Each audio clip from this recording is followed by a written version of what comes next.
네, 오늘 함께 나눌 말씀은 마태복음 10장 29절에서 31절까지 말씀입니다. 마태복음 10장 29절에서 31절까지의 말씀, 우리 같이 한 목소리로 읽겠습니다. 같이 읽겠습니다. 시작. 참새 두 마리가 한 아사리온에 팔리지 않느냐? 그러나 너희 아버지께서 허락하지 아니하시면 그 하나도 땅에 떨어지지 아니하리라. 너희에게는 머리털까지 다 세신 바 되었나니 두려워하지 말라. 너희는 많은 참새보다 귀하니라. 아멘. 기도하시겠습니다. 하나님 아버지, 지난 한 주간 동안도 우리를 지켜주시고 이 금요일 밤 하나님 앞으로 인도해 주심을 감사드립니다. 이 시간 말씀을 듣고자 합니다. 하나님 섭리에 대해서 우리가 배우고자 하는데, 지금까지 살아온 모든 삶이 하나님의 인도하심이었고 하나님의 선하신 계획 가운데 우리의 인생이 있었음을, 또 앞으로의 모든 인생도 하나님 손에 있음을 우리가 다시 한번 믿음으로 고백하는 이 시간 될 수 있도록 도와주시옵소서. 감사드리고 예수님의 이름으로 기도하옵나이다. 아멘. 계속해서 하나님께서 하신 일 세 가지에 대해 살펴보고 있습니다. 하나님께서 하신 세 가지 일이 뭐라고 했죠? 작정과 창조와 섭리라고 했습니다. 네. 그 중에서 오늘은 섭리에 대해서 좀 살펴보려고 하는데요, 이 섭리라는 것이 무엇이냐? 우리 웨스트민스터 소요리 문답 11문은 이렇게 말해주고 있습니다. 우리 웨스트민스터 소요리 문답 11문을 같이 한번 읽겠습니다. 제가 질문을 읽으면 여러분들이 답을 읽으시면 되겠습니다. 질문 읽겠습니다. 하나님의 섭리의 사역은 무엇입니까?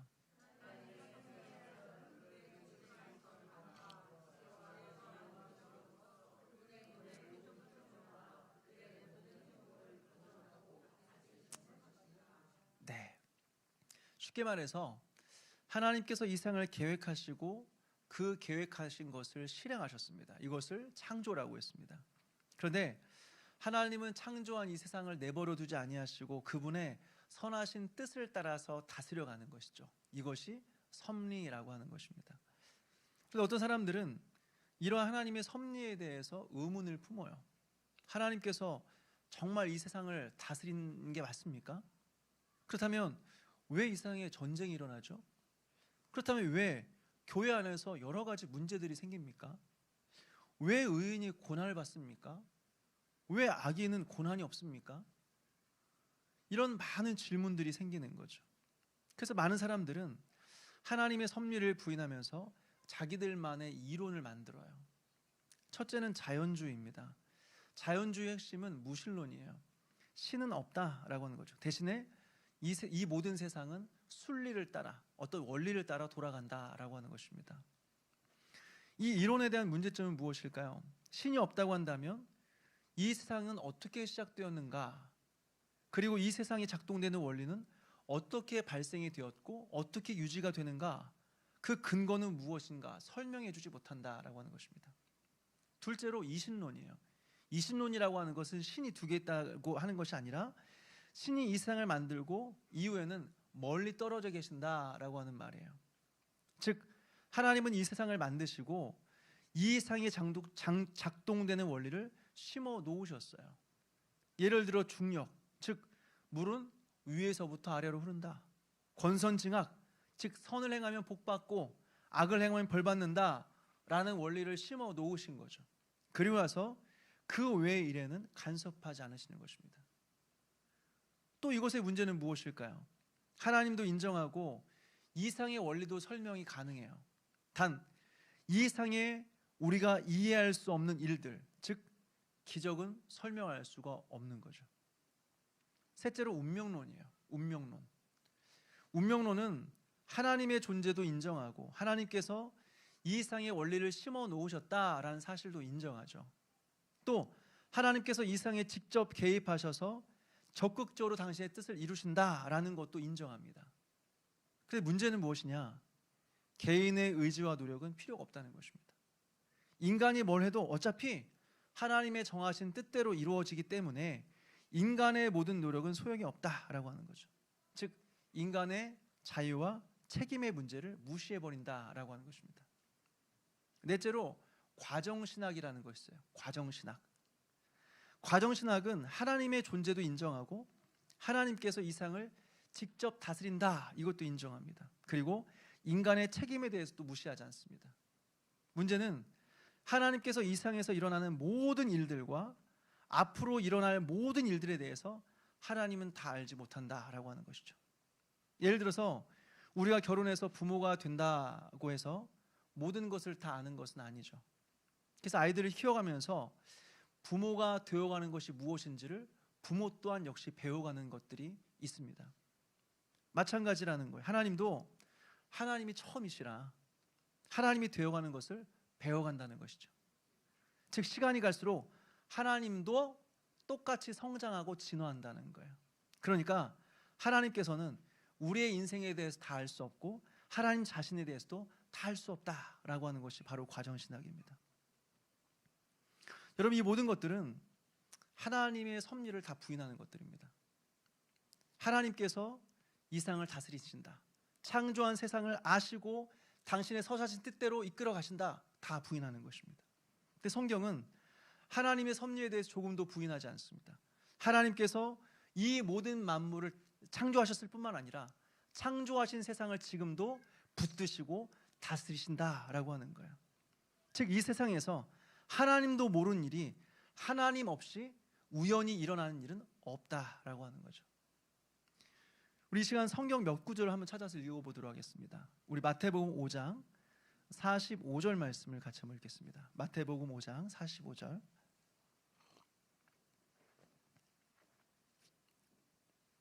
같이 읽겠습니다. 시작. 너희 아버지의 아들이 되리니 이는 하나님이 그 해를 악인과 선인에게 비추시며 비를 의로운 자와 불의한 자에게 내려주심이라. 아멘. 무슨 말이에요? 성경은 하나님께서 모든 사람들에게 하나님께서 햇빛과 공기를 주시고 때를 따라 비를 내려주신다, 이 모든 것들은 하나님께서 하신 일이다 라고 말하는 거예요. 또 마태복음 10장 29절입니다. 우리 아까 읽었던 말씀입니다. 마태복음 10장 29절 말씀 같이 읽겠습니다. 시작. 참새 두 마리가 한 아사리온에 팔리지 않느냐? 그러나 너희 아버지께서 허락하지 아니하시면 그 하나도 땅에 떨어지지 아니하리라. 뭐라고 말하고 있어요? 참새 두 마리가 한 아사리온에 팔린다는 것입니다. 여기서 한 아사리온은 오늘날로 말하면 한 5,000원 정도가 돼요. 그러니까 그렇게 큰 돈이 아니죠. 그런데 그 돈으로 참새 두 마리를 살 수 있다고 하니까 참새는 어떻게 보면 굉장히 하찮은 것이죠. 그런데 하나님께서 어떻게 하신다고요?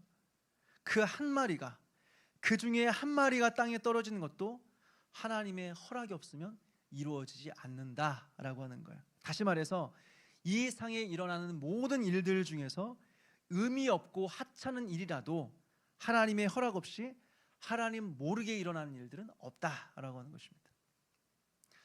또 우리 사도행전 17장 26절 말씀을 한번 찾아보도록 하겠습니다. 사도행전 17장 26절입니다.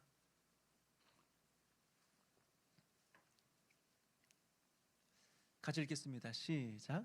인류의 모든 족속을 한 혈통으로 만드사 온 땅에 살게 하시고 그들의 연대를 정하시며 거주의 경계를 한정하셨으니. 아멘. 여기 보니까 인류의 기원을 설명해줘요.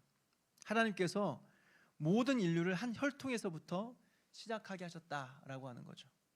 실제로 온 인류는 아담이라고 하는 이 한 사람으로부터 시작되었습니다. 그러니까 모든 인류는 사실은 아담의 자손들이에요. 그래서 말로만 지구촌이 아니라 진짜 모든 사람들이 한 혈통, 진짜 한 가족인 것입니다. 이것을 하나님께서 정하셨다는 거예요. 그리고 그 사람들이 흩어져 살아가고, 그래서 사람들이 모여서 나라가 세워지고, 또 시간이 흘러가서 나라가 망하고 다시 세워지고, 이 모든 것들, 이뿐만 아니라 땅의 경계, 즉 국가의 영토까지도 하나님께서 정하신 일이다라고 말하는 거예요. 여러분 생각해 보십시오. 바벨론 왕이 꿈을 꿨어요. 그리고 그 다니엘이 그것을 해석해 주었습니다. 그 내용이 무엇이었습니까? 앞으로의 역사 속에서 실제로 되어질 일들에 대해서 하나님께서 보여주신 것입니다. 바벨론이 이제는 망하고 그 이후에 페르시아가 세워질 거다. 페르시아가 세워진 이후에는 페르시아가 망하고, 즉 헬라, 그리스가 세워질 것이다. 이후에는 그 그리스가 망하고 이후에 로마가 세워질 거다. 그런데 로마마저도 결국엔 찢어지면서 망할 것이다. 이 모든 것들은 뭐예요? 하나님의 계획과 섭리 속에서 이루어진 일이다라고 하는 거죠. 이렇게 하나님은 한 나라의 흥망성쇠 그리고 역사를 주관하시는 분이십니다. 한번 생각해 보십시오. 예전에 우리 학생들은 잘 모를 수 있겠지만 예전에 소련이 망할지 어떻게 알았습니까? 미국의 버금가는 어깨와 나란히 하는 그 강력한 소련이 망할지 누가 알았어요? 또 오늘날 한국이 이렇게 주목받는 나라가 될지 어떻게 알았습니까? 예상이라도 했겠습니까? 보니까 우리나라가 국방력이 세계 5위래요. 5위. 핵무기가 없는 국가 중에서 5위 안에 든 유일한 국가래요. 앞으로 또 어떻게 될지 모르죠. 세계에서 가장 강력한 미국이란 나라가 망하고 한국이 통일되어서 전 세계를 제패할 날이 올지 누가 알겠습니까? 하나님께서 마음 먹으시면 그런 일들은 일어난다라고 하는 거죠. 또 사무엘상 2장 한번 찾아볼까요? 사무엘상 2장 6절과 7절 말씀입니다. 사무엘상 2장 6절 7절 말씀입니다. 같이 읽겠습니다. 시작. 여호와는 죽이기도 하시고 살리기도 하시며 수월에 내리기도 하시고 거기에서 올리기도 하시는도다. 여호와는 가난하기도 하시고 부하게도 하시며 낮추기도 하시고 높이기도 하시는도다. 여기서 보니까 한 개인의 생명과 죽음까지도 하나님께서 정하셨다라고 하는 것입니다. 또 부와 가난 또한 하나님의 섭리다라고 하는 거죠. 어떤 사람들은 뼈 빠지게 일을 해도 평생 가난하게 살아갑니다. 그리고 어떤 사람들은 뭘 해도 돈이 따라다니는 사람들이 있습니다. 이 또한 하나님의 섭리다라고 하는 거죠. 또 인간의 성공과 실패, 심지어는 질병과 사고까지도 하나님께서 정하신 일이다라고 하는 거예요. 이 세상에 우연한 일은 없다라고 하는 거죠. 여러분, 진짜 성공한 사람들은 어떻게 성공했냐 물어보면 운이라고 대답합니다.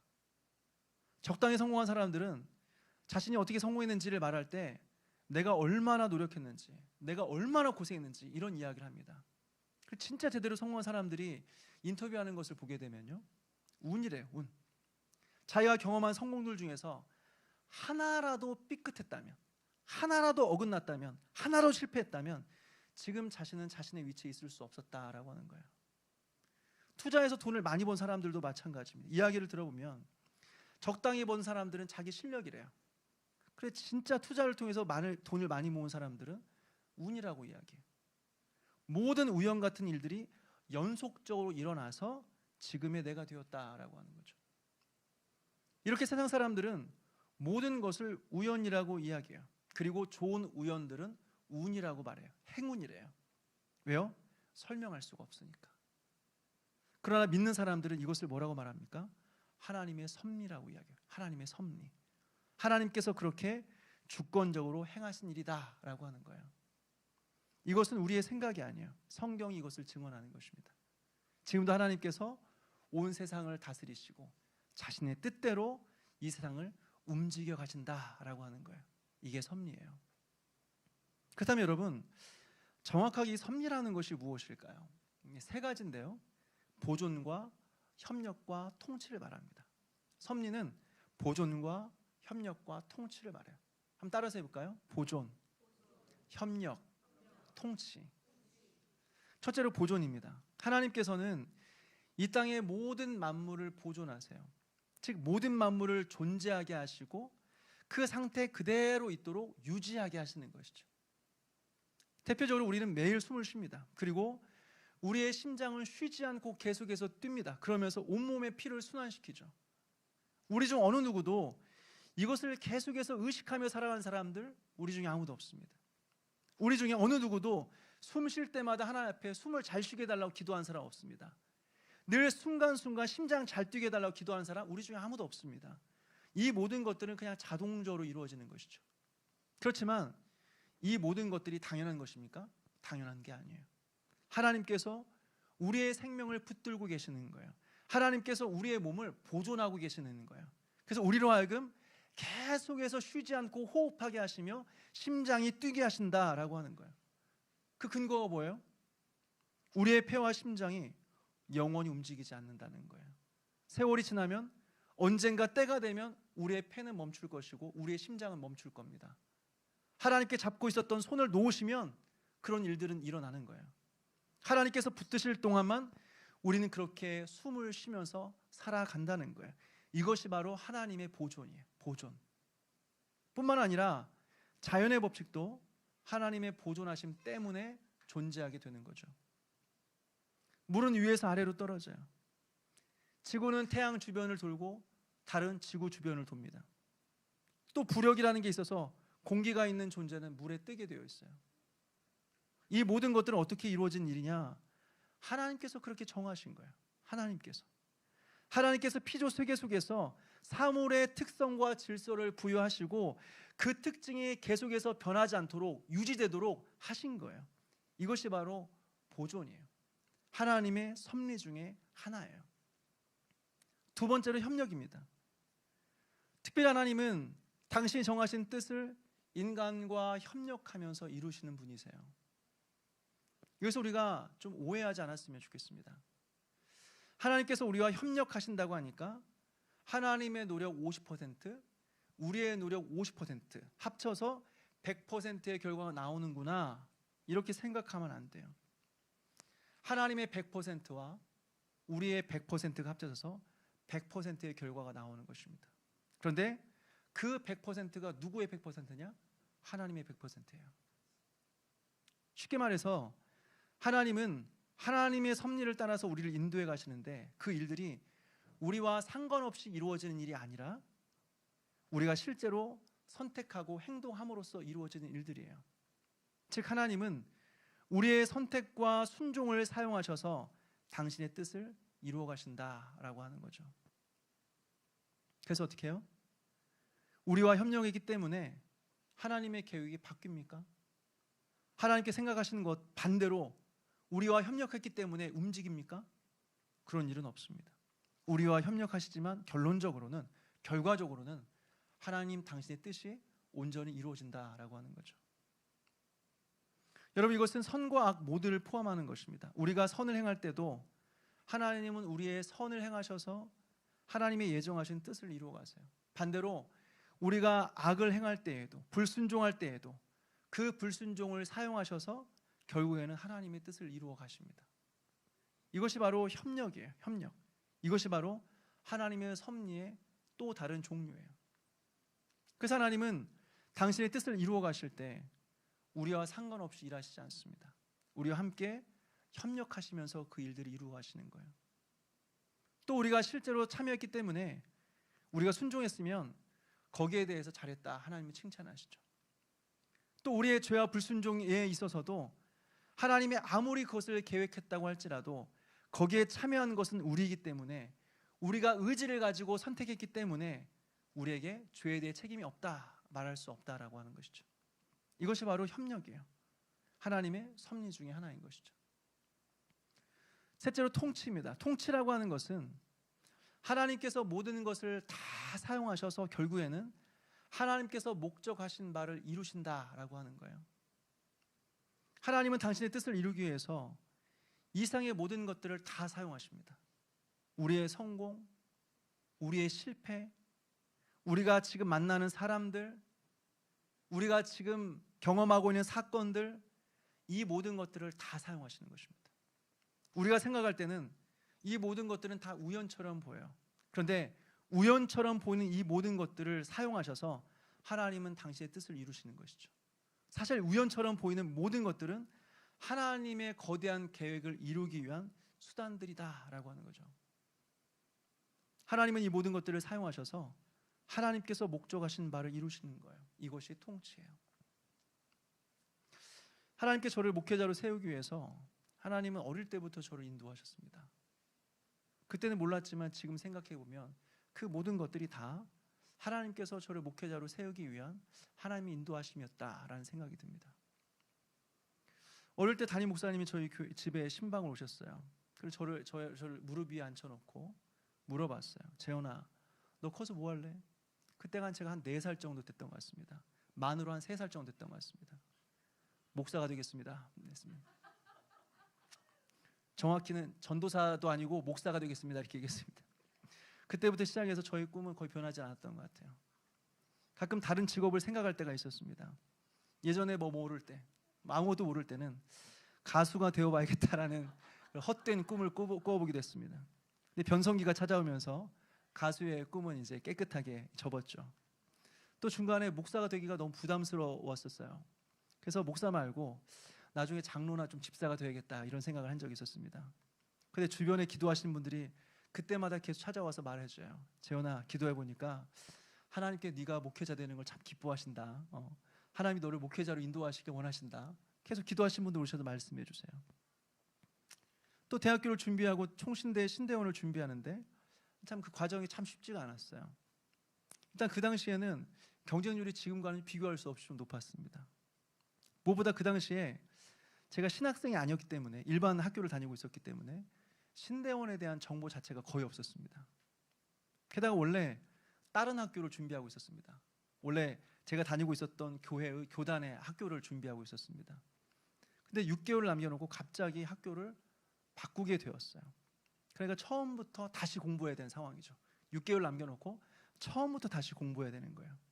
그런 가운데 졸업시험도 준비해야 되고 또 학사장교 시험도 준비하고 있었습니다. 그러니까 책상에 앉아서 공부만 하는 게 아니라 체력도 준비를 해야 되고 또 다양한 면접들도 준비해야 되는 그런 상황이었습니다. 어느 하나 쉬운 것이 하나도 없는 상황이었어요. 그리고 그 중에 하나라도 잘못되면 제 인생이 좀 꼬이게 되는 그런 상황이었습니다. 쉽게 말해서 졸업을 못하면 신학교에 들어갈 자격 자체가 상실이 되니까 신대원에 합격해도 소용이 없어지는 거죠. 그걸 졸업을 하지만 신대원에 떨어지게 되면 이제 군대를 가야 되는 거예요. 그러면 지금까지 공부한 모든 것들이 다 물거품이 되는 거죠. 그러면 다시 또 처음부터 시작해야 되는 거예요. 그러니까 이 모든 것들은 무조건 동시에 다 이루어져야 되는 것들이에요. 만약에 그 중에 하나라도 어긋났다고 한다면 아마 지금 제가 목회자가 안 됐을 수도 있었을 것 같습니다. 근데 결과적으로 다 잘 됐어요. 졸업도 했고 하나님의 은혜로 신대원도 들어가게 되었고 또 신대원 입학해서 한 달을 다니니까 학사장교 합격했다 하고 전화가 왔어요. 그래서 한 학기를 마치고 1학기를 마치고 군대를 입대하게 되었습니다. 이 모든 것들이 톱니바퀴처럼 착착착 이루어졌어요. 지금 돌아보니까 그때는 모든 것들이 다 우연처럼 생각이 되는 일들이었는데 지금 생각해 보니까 하나님의 섭리였어요. 하나님께서 나를 목회자로 세우기 위한 하나의 과정이었다라고 하는 거죠. 사랑하는 여러분, 이것이 바로 통치예요. 하나님은 모든 수단을 다 사용하십니다. 모든 수단을 다 사용하셔서 우리를 당신이 목적하시는 바 그곳으로 우리를 인도하신다라고 하는 것이죠. 이것이 통치예요. 이것이 하나님의 섭리예요. 지난 주간 창세기 말씀을 통해서 야곱의 인생을 묵상해 보았는데요. 저는 야곱의 인생을 보면서 하나님의 섭리가 무엇인지를 깊이 생각하게 되었습니다. 야곱은 태어날 때부터 약속을 받은 자였습니다. 하나님은 야곱이 태어날 때부터 약속하셨어요. 형이 동생을 섬길 거다 분명히 약속하셨어요. 그런데 그 동시에 이 동생이 장자가 된다는 것은 그런데 그 당시에는 이 동생이 장자가 된다는 것은 있을 수 없는 일이었습니다. 상식적으로 이해하기 어려운 그런 일이었어요. 근데 하나님은 어떻게 그 일들을 이루어 가시는가? 여기서 우리는 하나님의 섭리, 보존과 통치와 그리고 협력하시는 하나님을 보게 돼요. 먼저 팥죽 사건으로 시작이 됩니다. 사냥하고 돌아온 에서가 동생 야곱에게 죽을 달라고 간청을 해요. 그러니까 야곱이 뭐라고 합니까? 죽 한 그릇에 형의 장자권을 팔라라고 말하죠. 만약 에서가 그때 그 말을 듣고 화를 냈거나 정신을 차리고 정색하고 그런 말 하지 마라, 그런 말 하는 거 아니다 라고 말했다고 한다면 아마 성경의 이야기가 많이 달라졌을 거예요. 그래서는 장자권을 참 우습게 생각합니다. 그러면서 팥죽 한 그릇에 장자권을 팔아버리죠. 나중에 이삭이 죽을 때가 되어서 에서에게 장자권과 축복권을 넘기려고 결정합니다. 이것도 참 이상하죠. 이삭은 분명히 동생 야곱이 복을 받을 것이라고 하는 사실을 모르지 않았을 거예요. 그런데도 에서에게 복을 주려고 해요. 그래서 만약 이삭이 에서에게 복을 주었다고 한다면 어떻게 되었을까요? 또 성경의 이야기는 많이 달라졌을 겁니다. 근데 그때 마침 그 이야기를 아내 리브가가 들어요. 그리고는 야곱을 준비시켜서 어머니와 야곱이 짜고 형 에서를 속여서 형의 장자권과 축복권을 빼앗죠. 만약 그런 일을 하지 않았다고 한다면 어떻게 되었을까요? 그래도 하나님은 당신의 뜻을 이루지 않으셨을까요? 어떻게 해서든지 야곱에게 복을 주시지 않았을까요? 근데 야곱은 기다리지 못하고 어머니와 짜고 형을 속이고 그 복을 빼앗아 도망갑니다. 그런데 가는 도중에 베델에서 하나님께서 야곱을 만나주세요. 돌베개를 베고 자고 있는데 밤중에 꿈에 하나님께서 만나주셔서 내가 너와 함께하겠다. 네가 다시 여기 이 땅에 돌아올 때까지 내가 너와 함께하겠다. 내가 지켜주겠다 약속합니다. 그리고 떠났는데 하란의 우물가에서 리브가의 가족이요 삼촌 라반의 딸인 이 라헬을 만나게 되죠. 여러분, 이것은 성경에 나오니까 그런가 보다 할 수 있겠지만 잘 생각해보면 이건 있을 수가 없는 일입니다. 지금 야곱은 어머니 리브가의 지금 고향을 찾아가는 거예요. 근데 얼마 만에 찾아가는 거냐?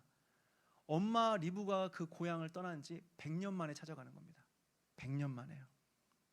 그것도 옆 동네가 아니라 850km 정도의 거리예요. 걸어서 부지런히 걸어가면 한 달이고 아니면 2달 걸어가야 되는 길이에요. 그런 곳에 처음 가봤어요. 그래서 도착하자마자 라헬을 만납니다. 그리고 사랑에 빠집니다. 그래서 라헬과 결혼을 약속하고 삼촌을 위해서 7년을 봉사했는데 삼촌이 속였어요. 아침에 일어나 보니까 라헬이 아니라 레아예요. 또다시 라헬을 위해서 7년을 봉사합니다. 그래서 무슨 일이 일어났습니까? 언니와 동생이 서로 질투하면서 경쟁하기 시작합니다. 그러면서 애를 막 낳기 시작하는데 그 결과 12명의 아들이 태어나요. 그 12명의 아들이 이스라엘의 12지파의 조상이 됩니다. 여러분, 이 모든 과정을 통해서 우리는 무엇을 깨닫습니까? 하나님의 정하신 뜻은 반드시 이루어진다는 것입니다. 하나님은 계획하실 뿐만 아니라 그 계획하신 것을 반드시 이루신다는 거예요. 보십시오.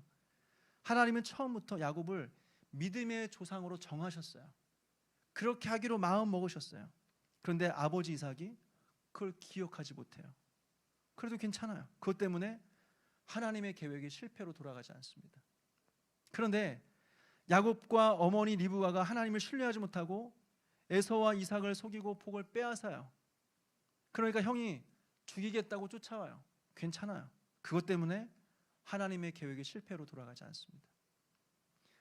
형 에서를 피해서 어머니 고향으로 가는데 가다가 길을 잃어버리고 구덩이에 빠져 죽지 않았습니다. 어머니의 가족을 만나서 결혼하고 결국에는 12아들을 낳아서 하나님의 그 정하신 뜻대로 결국에는 믿음의 조상이 돼요. 무엇을 깨닫습니까? 무슨 일이 있어도 하나님의 계획은 실패하지 않는다는 것입니다. 하나님의 뜻은 하나님께서 반드시 이루신다는 것입니다. 심지어 야곱이 실수하고 실패해도 형을 속이고 도망다니는 인생을 살아간다고 할지라도 삼촌 라반과 같은 사기꾼을 만난다고 할지라도 괜찮아요. 하나님은 야곱을 지키시고 이 모든 것들을 다 사용하셔서 당신의 뜻을 이루어 가시는 것입니다. 여러분, 이것이 바로 하나님의 섭리예요. 이것이 바로 하나님께서 이 세상을 다스리신다라고 하는 증거입니다. 사랑하는 여러분, 우리의 신앙의 수준은 무엇으로 결정되는 줄 아십니까? 우리의 신앙의 수준은 하나님의 섭리를 인정하는 삶에서 결정이 되는 것입니다. 그것이 곧 우리의 수준이 되는 것입니다. 이 모든 것에는 우연이란 없다. 하나님은 이 모든 것들을 다 사용하셔서 결국에는 하나님의 뜻을 이루어 가신다. 하나님은 실수하지 않으신다. 우리의 고난도 결국에는 하나님의 섭리 가운데 있다. 우리의 실수도 하나님의 섭리 안에 있다. 우리가 하나님께 붙어만 있으면 하나님은 우리를 당신이 목적하는 바 그곳으로 인도하실 것이다 라고 하는 거죠. 여러분, 이것을 믿으며 고백하며 살아가는 그 삶을 살아가게 되길 바랍니다. 우리의 모든 인생 속에서 하나님의 섭리를 인정하며 지금 만나는 사람들, 지금 만나는 상황들, 지금 지나고 있는 모든 고난들, 이 모든 것들이 하나님의 섭리 안에 있음을 믿으며 우리가 믿음으로 하나님 의지하며 살아가는 저와 여러분 되시기를 주님의 이름으로 축원합니다.